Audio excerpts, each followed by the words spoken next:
परमवीर चक्र विजेताओं की सीरीज में आज हम बात करेंगे श्री जादूनाथ जी की। उनकी वीरता के वजह से पाकिस्तानी सेना को एक नहीं बल्कि 2 बार पीछे हटना पड़ा था। युद्ध के मैदान पर 8 भाई बहनों का बड़ा परिवार और गरीबी की वजह से उन्हें कक्षा 4 के बाद पढ़ाई छोड़नी पड़ी और खेतों में अपने पिता का हाथ बटाना पड़ा। भगवान हनुमान के परम भक्त और कुश्ती का शौक, इन सब गुणों ने उन्हें वीरता तो ऐसे ही प्रदान कर दी थी। अपने गांव और आसपास के गांवों में उन्हें हनुमान भक्त और कुश्ती चैंपियन कहकर पुकारा जाता था। 1941 में उन्हें ब्रिटिश इंडियन आर्मी में भर्ती कर लिया गया। उन्होंने अपना दमखम बर्मा में जापानियों के साथ युद्ध में भाग लेकर दिखाया। युद्ध के उपरांत उन्हें पदोन्नति मिली और उन्हें नायक पद दिया गया। अब मौका मिला इतिहास के पन्नों पर छाने का।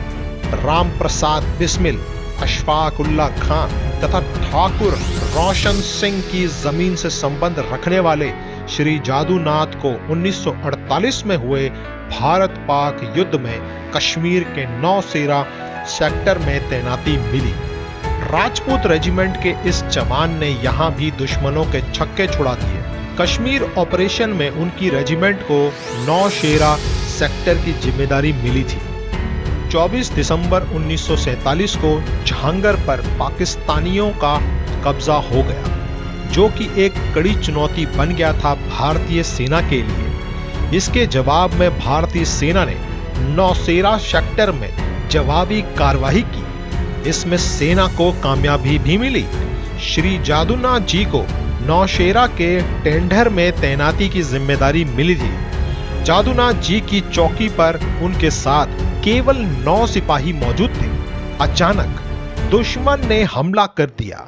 जादूनाथ और उनकी टुकड़ी ने दुश्मन को मुंह तोड़ जवाब दिया। उनकी रण कौशल के वजह से दुश्मन 2 बार पीछे हटने में मजबूर हो गया। दिन था 6 फरवरी 1948। इसी दिन इस वीर का नाम इतिहास के सुनहरे पन्नों पर अंकित हो गया। अचानक दुश्मन का तीसरा हमला हुआ।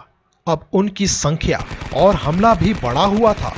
उन्होंने अपने कमांडिंग ऑफिसर को दुश्मन की संख्या और हथियारों की जानकारी वायरलेस पर दी। रेस्पॉन्स में जवाब मिला कि अडिग रहो, हम रीइंफोर्समेंट भेज रहे हैं। फिर क्या था, उन्होंने अपनी छोटी सी टुकड़ी का मनोबल बढ़ाया और कूद पड़े युद्ध के मैदान में। उनके 4 साथी पहले ही घायल हो चुके थे और कुछ वीर गति को प्राप्त हो चुके थे। अब बचे हुए साथियों के साथ उन्होंने ऐसा जवाब दिया कि दुश्मन के होश उड़ गए। उन्होंने एक स्टेन गन ली और अपने बंकर से बाहर कूद पड़े और ताबड़तोड़ फायरिंग शुरू कर दी। वो शेर 1 और गीदड़ 200 से ज्यादा थे। आप खुद कल्पना कीजिए कि कैसा दृश्य रहा होगा उस समय। स्वयं महाकाल मैदान में और दुश्मनों का संहार करने लगे।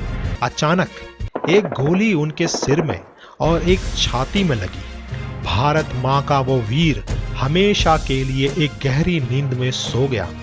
लेकिन उनके प्रहार ने दुश्मनों के हौसले पस्त कर दिए थे। इतने में रीइंफोर्समेंट भी पहुंच गई। इसी के साथ ही जो काम श्री जादूनाथ ने शुरू किया था, अब वह पूरा हुआ। भारत मां के इस वीर सपूत को 1950 में मरणोपरांत परम वीर चक्र प्रदान किया गया। कुछ लाइनें उन वीर सपूतों के लिए।